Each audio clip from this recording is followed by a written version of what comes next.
сәлеметсіздер ме? Айқын ТВ каналының тыңдармандары. Каналға тіркелмеген болсаңыз тіркеле кетсеңіз рахмет. Қарға тамған қан. Сәуірбек Бақбергенов. Соғыс уақыты. Қыс мезгілі. Роман гвардия лейтенанты Досов пен полк штабының бастығы гвардия майоры Ветков арасындағы әңгімемен басталады. 23-ші гвардиялық атқыштар полкының майоры Ветков кішкене көк көзді, орта бойлы, денесі тұтас, сом әрі мығым, иман жүзді жан.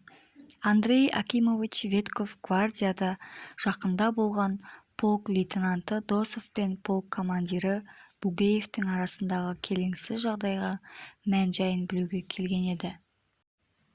Досов пен Ветков взвоздың қорғаныс шебінен 200 метрдей ұзап, қалың ағаштың арасына еніп, күзгі шабуыл кезінде снаряд түсіп құлатқан жуан қайыңның көлденең түсіп, сұлап жатқан діңгегіне отырып ұзақ әңгімелесті. Досов өзінің қиын тағдырын қысқаша баяндай келе, Бугеевпен неге келіспей қалғанын түсіндірмекші болды. Бугеев Высокое селосын жаудан босатқан шақта Досовтың жарлықты өздігінше орындаған үшін наразы болды. Содан бері Досовқа ананы бір айтып, мынаны бір айтып жала жаба беретін болды. Сөйтіп келе Досовты дуэльге шақырады. Екеуі де жараланады. Ветков оқиғаны бастан аяқ тыңдаған соң ағаштың арасындағы кішкене сүрлеу жолдың біріне түсіп, штабқа қарай кетті. Досов блиндаксқа қайта оралып, нардың үстіне шығып, шал қасынан жатты да, өткен жаздағы үлкен жорықтарды есіне түсіріп, қалың ойға шомды. 3 күндік жорықта алғындағы ақ жолақ етігінің басына қарап, көз алдына жалпақ бет, қысық көз, сөп-сүйкімді ақ сары қыздың келбетін елестетті. Олар орманның биіктеу жеріне келіп бекініс құрған. Керзі етіктің қонышына тығылған ақ қалайық қасықтарын алып, жапатармағай ботқаны бөлісіп жеді. Сергей Донской деген жауынгер барлығын күлдірді. Соғыстың алғашқы терін бірге төгіп, жаудың алғашқы оғына кеудені бірге тосқан достарын есіне түсірді. Алматыдан бір топ солдат келіп ротаға қосылған еді. Солардың ішінде Ақбота мен Бәкен деген 2 жас жігіт бар еді. Досов Бәкенді ойлады. Бәкен әлі комсомол қатарына өтпеген екен. Ол, егер алда-жалда қайтыс болсам, мені комсомолға мүше етуіңізді сұраймын деп штабқа хат жазған еді. Жауды бекіністен қуып тастауға келген кезде оққа жығылған Бәкен қаза болғаннан кейін сыртында Ильичтің келбеті салынған, ішінде еңбек қызыл ту және қызыл жұлдыз ордендерінің суреті бар сұр билет берілген. Досовты Бугеевке қарсы шыққан үшін 15 күнге түрмеге жапты. Досов түрмеден шыққан соң Бугеев онымен мүлде сөйлескен жоқ. Ветковтың көмегімен Досов байланысшы офицер етіп тағайындалды. Басқа қызметке ауысатын естіген жауынгер Нәлқара Сатыбаев Досовқа сырын айтады. Ол өзінің Қырғызстандікі емес екендігін, туған жерлері бір екенін айтқан. Нәлқара әңгімесін аяқтай алмай қалды. Досов жаңа жауынгерлер ортасына тап болды. Досовтың ендігі жұмысы құпия пакеттерді блиндаждарға жеткізу еді. Осындай тапсырма орындау барысында Досовтың мініп жүрген торы атына оқ тиеді. Қараңғы түнде ер-тоқымды қолына алып, Досов жаяу бір блиндажға жетеді. Бұл блиндажда Нәлқараны кездестіреді. Жылқы етін сағынып жүрген болса керек, Нәлқара торы атты сүйреп әкеліп соймақшы болады. Нәлқара өткен жолы аяқтай алмаған әңгімесін жалғастырады. Әңгіме оқ тиген торы ат жайында еді. Нәлқара зергер еді. Төре ауылынан бір сұлуды алған Нәлқара әкесіне өмір бойы қарыз болып қалғанын айтты. Қонысбек деген байдың тоқалына арнап жүзік, білезік, алқа, шолпы соғады. Еңбегіне бос тарланның үйірінен таңдап жүріп қолынды бие алады. Биені өсіріп баптайды. Досовтың әкесі бапкер еді.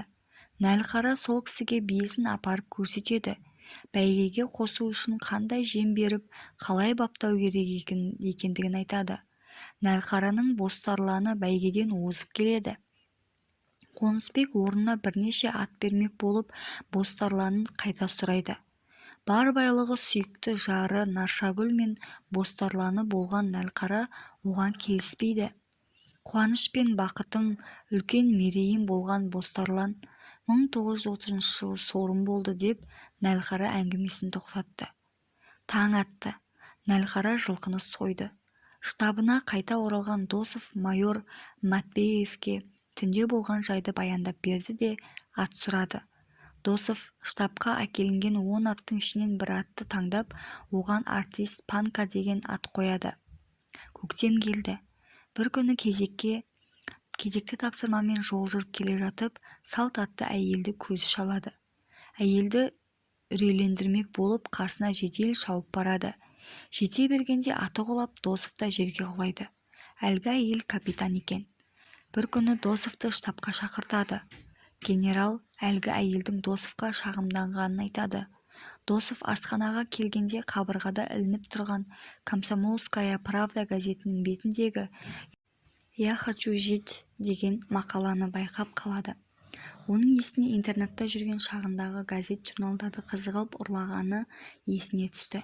Досов ақыры осы мақаланы бәкісімен ойып алып кетеді. Блиндажға оралған соң қараса, бұл Баубек Лұқышевтың мақаласы екен. Мақаладағы ойлар өзінің көптен бері айта алмай жүрген сыры сияқты болды. Мақаланы бірнеше қайталап оқып, ішіндегі 4-5 сөйлемді жаттап та алды. Оның ойын жолдас лейтенант сізді штабқа шақырып жатыр деген дауыс бөліп жібереді. Көк дөненіне мініп Досов тағы жолға шықты. Мақаладағы Жанна деген қыз менің сүйген қызым екен деп түйді ой. Кезекті сапардан оралған сол блиндажына келді. Офицер капитан Марковтың орнында плащ-палатканы жамылып біреу жатыр еді. Бұл жігіт түнімен Дробчинскиймен сырласты. Ол баласына жақында хат жазғанын айтты. Енді бұл жігітті штраф батальонына жіберіпті. Ақыры бұл жігіт өзінің ақ екенін дәлелдеп тынды. Досов кезекті бір тапсырманы орындап, қайта келе жатқанда медицина қызметінің сержанты Эмилия Ивановна Калиновскаямен танысады. Бұл әйел Досовтың есіне ақылын айтатын жеңешесін түсірді. Көктемгі шуақ жауынгерлердің еңсесін көтергенімен блиндаждың іші судың қаңсыған жаман иісі қолқаларын қапты. Жақында Алматыдан азық-түліктері мен арақ-шараптарын әкеліп берген еді.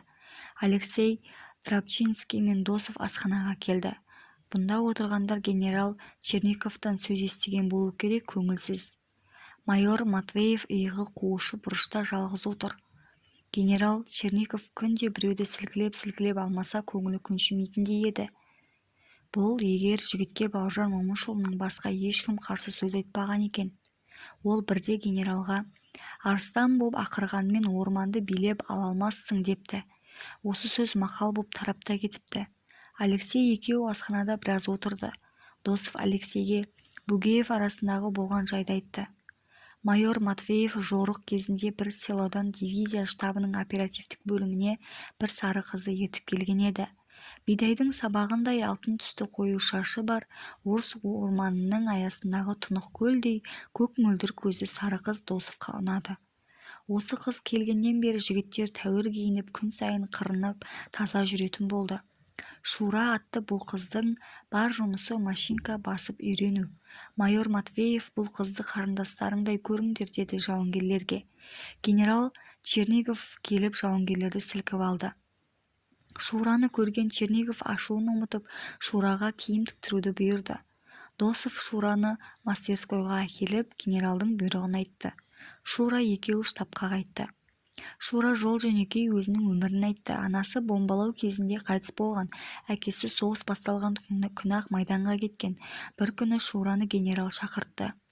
Жауынгерлер төбелерінен жай түскендей болды. Шура генералға барып кешке оралды. Ешкімнің көзіне қарамастан ширмаға кіріп кетті. Прокофьев дивизия штабының бастығына алғы шепке жіберуін өтініп рапорт жазды. Бұдан кейін оны ешкім көрген жоқ. 19 полкте Бауыржан Момышұлының қарауында жұмыс істеп жүр деп естіді. Дивизия саяси бөлімі мергендердің бірі жетілік семинарын өткізді. Оған әр полк, батальон, ротадан ең тәуір деген атқыштар келді. Орман арасындағы кең далада мергендер жарысы өтті.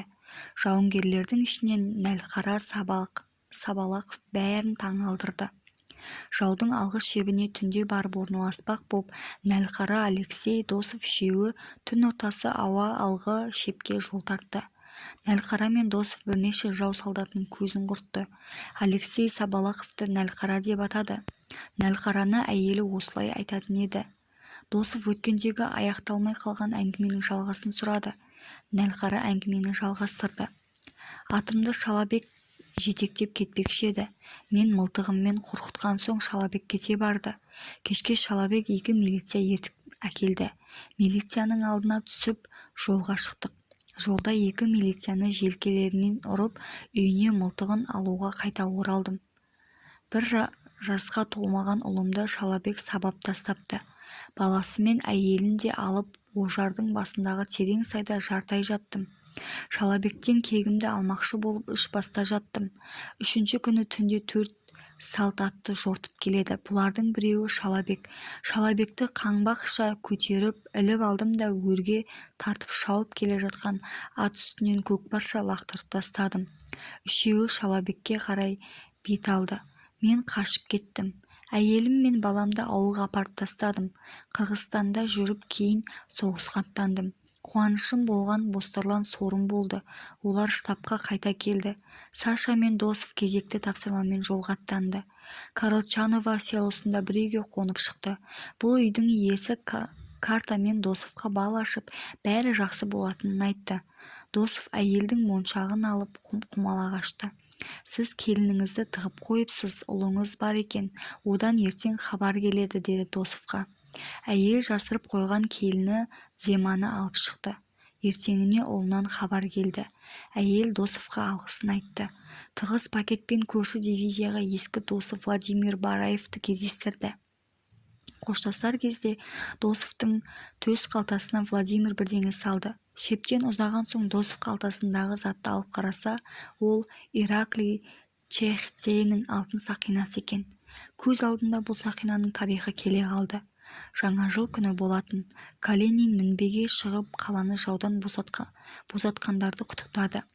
Ираклий Чехидзе, Владимир Бараев, Досов үшеуі үстіңгі қабатта бұзылған үйдің астында түнеп шықты. Ең үлкені Владимир Бараев чуваш ақыны, Ираклий 25 жасар журналист, үшеуі жорыққа аттанды. Жорықта Чехидзе қайтыс болады. Қолындағы алтын сақинасын, парт билеті мен қаруын алып Ираклийді жерге көмеді. Досов алтын сақинаны анасына тапсырмақ болған еді. Әркімге участок бөлінді. Досов өзінің жерлесі Аллаберген Белбозовпен танысты. Шабуыл кезінде ерлік танытқан кіші лейтенант Есмұхан Таймасов қайтыс болды. Досов аяулы досы ержүрек Есмұхан жайлы ойлады. Досов штабқа қайта келгенде баяғы Нәлқараны кездестіреді. Нәлқара бұрынғы әңгімесін жалғастырды. Шалабек армияға алынбапты. Колхозға мүше болғысы келмеген кейбіреулер тауға кеп тығылып Нәлқараның жігіттеріміз депті. Бірақ оларды Нәлқара танымайды. Артынан ұсталған кезде біз Нәлқараны өз қолымызбен өлтіріп сүйегін өртеп жібердік деген соң ешкім Нәлқараны іздемеген. Нәлқара Досовтан әйелі Наршагүлге хат жазып беруін сұрайды. Нәлқара әкелік махаббаттан, әкелік жүректен шыққан сөздерін хатқа жазғызып штабқа почтаға берді. Шабуыл жиілей түсті. Досов қаңылтыр мен қапталған қойын дәптерін алып бетіне ұзақ қарады. Есіне ағасы түсті. Бауыржан Момышұлын 6 рет көргендегісін есіне түсірді. Андрей Акимович Ветковқа келгенде Бугаевті кездестірді. Осы жолы Бугаев пен Досов тіл табысып бір-бірін кешірді. Екеуі күлісіп ажырасты. Досов Сорокинге асықты. Ол да мазасызданып күтуде еді. Генерал Черниговтың ауыр жаралы болғаны хабарланды. Ешбір жауынгер шошынған жоқ. Тек қана машинистқа Шура жай ғана күрсінді. Алексей былай шыққан соң жаралы болмақ түгіл өліп қалсын деді. Қайткенде де адам ғой, жек көрген адамыма өлім тілейтін қара ниетім жоқ, деді Досов.